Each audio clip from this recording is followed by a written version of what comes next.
Party గురించి పక్కన పెడితే నేను ఈరోజు ఒక వ్యక్తిగా అడగదలిచినటువంటి ప్రశ్నలు, ఒక పౌరునిగా ఈ దేశంలో ప్రజాస్వామ్యం వర్ధిల్లాలి అనేటువంటి విరజిల్లాలనేటువంటి ఆకాంక్షతో ఉన్నటువంటి ఒక సామాన్య భారతీయునిగా నేను ఈరోజు అడుగుతున్నా. నేను ఈరోజు మీరు చేసేటువంటి ఎన్నికల వల్ల, ఈరోజు మీరు ఎన్నికల్లో ఉపయోగించినటువంటి ఈ పనికిరాని పని వల్ల ఎప్పుడూ జరగని సంఘటనలు ఈరోజు ఒంటిమిట్టలో జరిగాయి.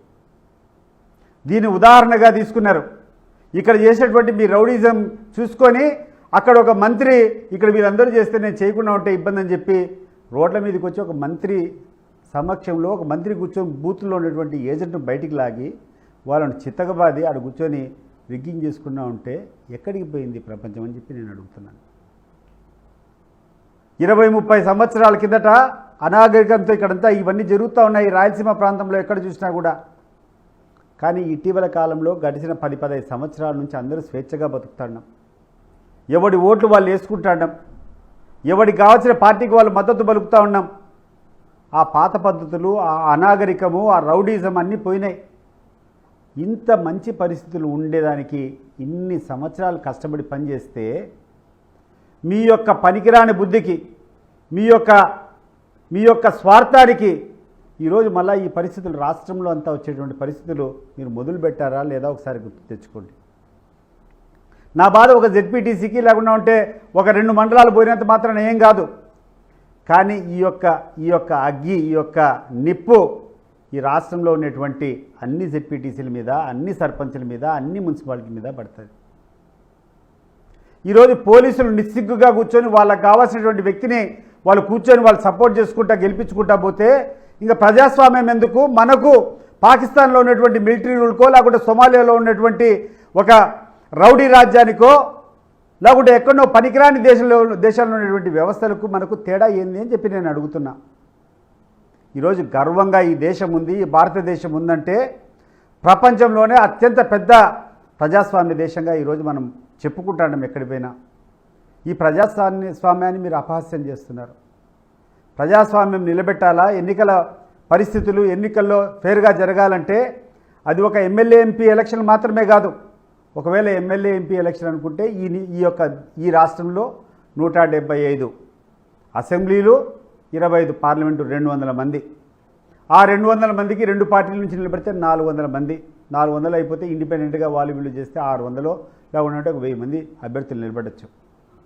కానీ ఎంతోమంది ఔత్సాహికులు ఉంటారు, వాళ్ళ గ్రామాల్లో సేవ చేసుకోవాలనే వాళ్ళు ఉంటారు, ఒక సర్పంచ్గా గెలవాలని ఉండే వాళ్ళు ఉంటారు, ఒక ఎంపీటీసీగా గెలవాలని ఉంటారు, జెడ్పీటీసీగా గెలవాలని ఉంటారు, మున్సిపల్ చైర్మన్గా గెలవాలని ఉంటారు, మున్సిపల్ వార్డ్ మెంబర్గా గెలవాలని ఉంటారు, ఒక కౌన్సిలర్గా గెలవాలని ఉంటారు, ఒక జెడ్పీ చైర్మన్ చేయాలని ఉంటారు.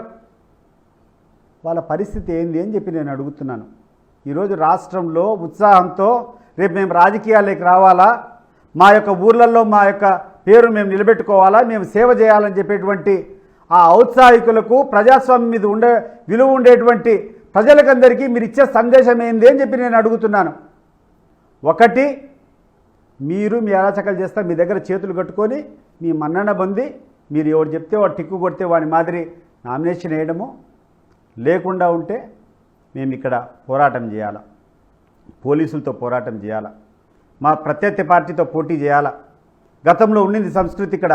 మాకు ఒక ఎన్నికలంటే కొన్ని 100 బాంబులు తెచ్చి పెట్టుకోవడము, ఎక్కడన్నా మాకు తెలిసిన వాళ్ళ దగ్గర నాటు తుపాకులో లేకుండా ఉంటే ఏదైనా ఆయుధాలు ఉంటే అన్లైసెన్స్ వెపన్స్ ఉంటే అవన్నీ తెచ్చి పెట్టుకోవడము, ఏటకత్తులు, ఈత పులులు అన్నీ తీసుకొని అవన్నీ రెడీ చేసుకొని ఒక యుద్ధానికి రెడీగా ఉండేటువంటి పరిస్థితులు 20 సంవత్సరాల కిందట ఉన్నాయి. ఆ పరిస్థితులు వచ్చేటట్లు మళ్ళా మీరు ఆ యొక్క పరిస్థితులు మళ్ళీ ఈరోజు కల్పిస్తూ ఉండరు.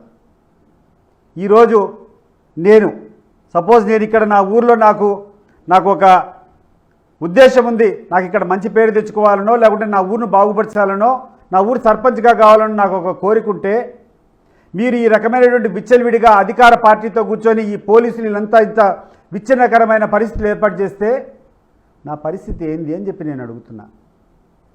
రేపు నేను ఎన్నికల్లో నిలబడాలంటే బాంబులు మళ్ళా చేయించుకోవాలా, నాటు బాంబులన్నీ చేయించుకోవాలా, తుపాకులు తెప్పించుకోవాలా, ఏటకడోర్లు రెడీ చేసుకోవాలా, ఒక ప్రైవేట్ ఆర్మీని నేను కూడా తయారు చేసుకోవాలా, సిద్ధం చేసుకోవాలా.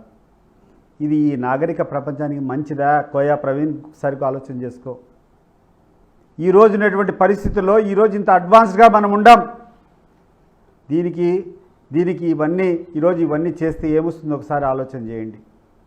ఈ అన్యాయానికి నేను ఒడుగొడితే అప్పుడు మళ్ళీ మీ పోలీసు వాళ్ళు వస్తారు, మీకు నచ్చిన పార్టీ వాడిని మీరు ఎంకరేజ్ చేస్తారు. ఎంకరేజ్ చేయడం మీద ఇవన్నీ మీ దగ్గర బాంబులు ఉన్నాయో, ఈతపులు ఉన్నాయో, లేకుంటే కొడవలు అని చెప్పి అరెస్ట్ చేస్తారు. అప్పుడు వాని పరిస్థితి ఏంది? అవమానం తట్టుకోలేక, వానికి ఉన్నటువంటి ఆకాంక్ష తీరక వాడు అడవులు లేకపోయి ఒక నక్సలైట్గా తయారు కావాలి. ఇది కాదా బాధ్యత? ఇది 20-30 సంవత్సరాలు ఎలక్షన్ కమిషన్లు, ఇక్కడ ప్రజలు, ఇక్కడ అందరూ కూర్చొని ఒక మంచి పద్ధతిని నిర్మిస్తే ఒక్కరోజు ఒక్క రాత్రిలో మీ స్వార్థం కోసం మీరు చేసేటువంటి పని ఎంత దారుణంగా ఉందని చెప్పి నేను గుర్తు చేస్తున్నా. ఎవడో పైన ఉన్నటువంటి ఒక ముఖ్యమంత్రి కొడుక్కో వాళ్ళకి ఏదో ఒక సునకానందం ఉండొచ్చు. వాళ్ళు ఏదో అనాగరికంగా చేసి మేము గొప్ప వీరులం, మా మీసం చూడని చెప్పి తిప్పుకోవాలనుకోవచ్చు. కానీ అది ప్రజల ఆకాంక్ష కాదది, పోలీస్ డ్యూటీ కాదది. ఎవడో ముఖ్యమంత్రి కొడుకో లేకుండా ఇంకొకటి ఏదైనా కావాలంటే వాళ్ళని సమర్థించడం కాదు మీ యొక్క డ్యూటీ. మీ డ్యూటీ ఇక్కడటువంటి సామాన్య పౌరుల యొక్క మానాన్ని, ప్రాణాలని, ఆస్తుల్ని, వాళ్ళ గౌరవాన్ని నిలబెట్టేటువంటి బాధ్యత మీది. అందుకు మీకు యూనిఫామ్ ఇచ్చారు, అందుకు మీకు వెపన్ ఇచ్చినారు.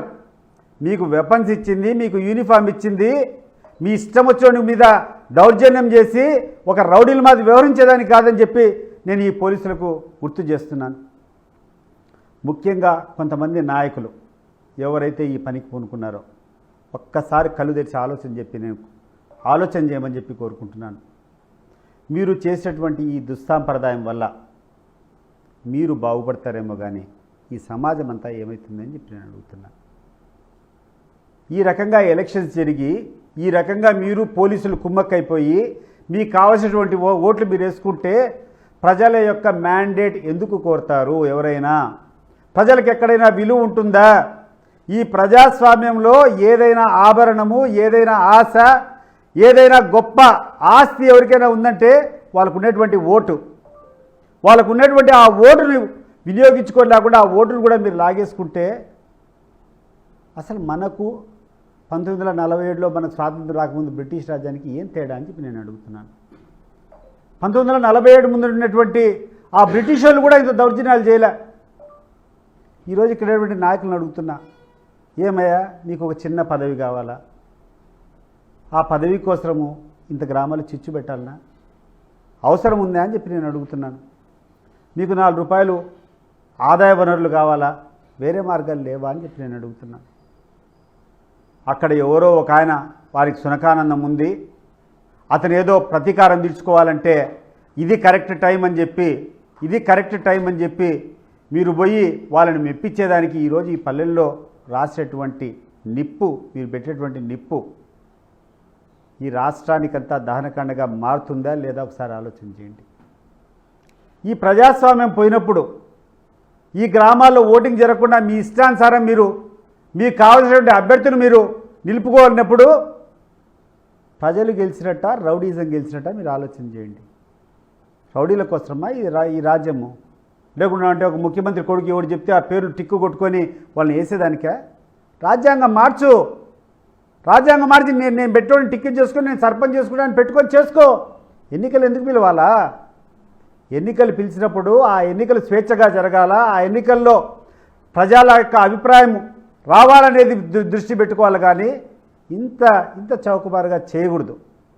నేను ఈ సందర్భంగా ఈ రాష్ట్రంలో ఉన్నటువంటి అన్ని ఇన్స్టిట్యూషన్స్కు, ఈ రాష్ట్రంలో ఉన్నటువంటి ప్రతి ఒక్కరిని, సామాన్య ప్రజలు కూడా కోరుతున్నాను, ఇటువంటి పరిస్థితులు చేయడం వల్ల కొంతమంది నాయకులు ఈగో సాటిస్ఫై అవుతుందేమో, కొంతమంది నాయకులు వాళ్ళ పదవుల కోసం, వాళ్ళ మెప్పు కోసం చేసుకోవచ్చేమో, కొంతమంది నాయకులు వాళ్ళకు కావాల్సినటువంటి ఆర్థిక లావాదేవీలు సరిదిద్దుకోవచ్చేమో. కానీ అంతిమంగా నష్టపోయేది ప్రజలు, అది గుర్తుపెట్టుకోండి.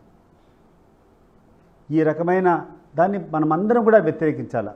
ఎస్పెషలీ ఒక డిఐజీ పనికిరానోడు, ఒక డిఎస్పీ పనికిరానోడు, లేకుండా అంటే అక్కడ ఒక సిఐ పనికిరానోడు, మిగిలిన పోలీసులకి ఏమైందా మీకు? ఎందుకు సహకరించాలా? ఇటువంటి విచ్చలవిడితనాన్ని ఎందుకు ప్రోత్సహించాలి మనము? ఏ హక్కుతో మీరు కూర్చొని అన్నటువంటి గ్రామస్తులందరినీ భయపడిచ్చినారు? గ్రామాల్లో లేకుండా గ్రామాల్లో ఉండాల్సిన వాళ్ళు ఊరు దాటి ఎక్కడో కళాల్లో ఎక్కడో చేలల్లో లేకుంటే వాళ్ళ బంధువుల దూరంగా పోయి దానుకోవాలా?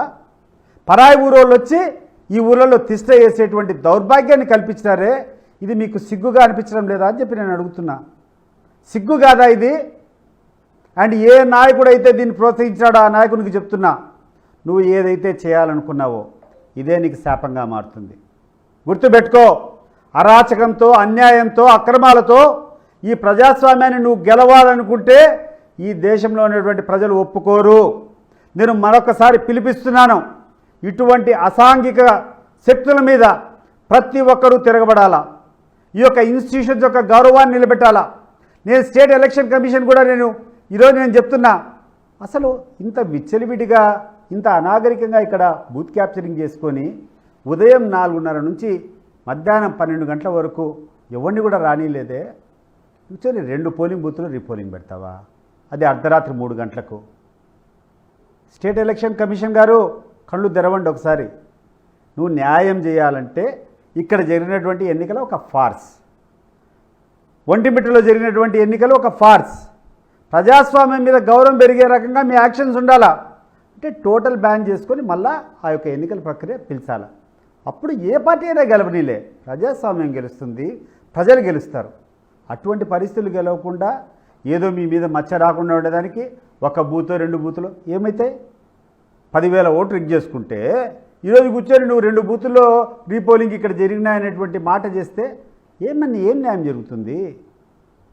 ఈరోజు ఈ ఎన్నికలను స్టేట్ ఎలక్షన్ కమిషన్ ఆమోదించి ఈ యొక్క ఎన్నికల రిజల్ట్ను అనౌన్స్ చేస్తే మాత్రం నేను చెప్తున్నా, ఇది మీకు సిగ్గుచేటు. దీనివల్ల ప్రజాస్వామ్యం బలహీనపడుతుంది, దీనివల్ల సామాన్య ప్రజలు నష్టపోతారు. ఇటువంటి పరిస్థితి రానియద్దండి. స్టేట్ ఎలక్షన్ కమిషన్ అనేది ఉంది, అక్రమాలు చేస్తే అన్యాయాలు చేస్తే ఎంత వారి మీద కూడా చర్య తీసుకుంటుంది, మళ్ళా బై ఎలక్షన్ పెడుతుంది అనేటువంటి ఒక సందేశాన్ని మీరు పంపించండి. ఈ ఎన్నికలు రద్దు చేసి మళ్ళీ ఒక ఫ్రెష్ డేట్ ఇచ్చి ఒక 3 రోజులు 4 రోజుల తర్వాత మళ్ళా ఎన్నికలు పెడితే భవిష్యత్తులో ఎవరు కూడా ఇంత పనికిరాని పని చేసేదానికి పూనుకోరు. అది గుర్తుపెట్టుకోండి ఎలక్షన్ కమిషన్ గారు. 1 బూతు 2 బూతులు పెట్టుకొని నీ చేతులు దులుపుకొని పోవాలనేది కాదు. ఏదో స్టేట్ ఎలక్షన్ కమిషన్ అంటే ఏదో నాకు పదవి వచ్చింది 4 రోజులు గడపాలనేది కాదు. స్టేట్ ఎలక్షన్ కమిషన్ అంటే నిస్వార్థంగా ఎటువంటి భయము ఎటువంటి ఆందోళన లేకుండా ప్రతి సామాన్య పౌరుడు ఎవడైతే ఆ యొక్క గ్రామాల్లో ఓటర్ ఉంటాడో వాడు స్వేచ్ఛగా పోయి ఓటేసేటువంటి పరిస్థితి పెట్టాలా. అది నీ కర్తవ్యం. అది ఏ రోజైతే భంగం జరిగిందో ఆ టోటల్ ఎలక్షన్ కౌంటర్మ్యాన్ చేసుకుని మళ్ళీ 3-4 రోజులు పిలుచు. ఇంకోసారి పిలిస్తే ఈ రాష్ట్రంలో ఎక్కడైనా అన్యాయాలు జరుగుతాయా? ఇటువంటి పోలీసులు ఇటువంటి రాజకీయ నాయకులు ఎవడైనా వాళ్ళు చేతులు కలుపుకుంటే ప్రజలకు అన్యాయం జరిగేదాని పరిస్థితి ఉంటుందా? ఇవన్నీ ఒకసారి గుర్తుపెట్టుకోవాలా. ఆ తర్వాత ప్రజాస్వామ్యంలో ఉన్నటువంటి ప్రతి ఒక్కరు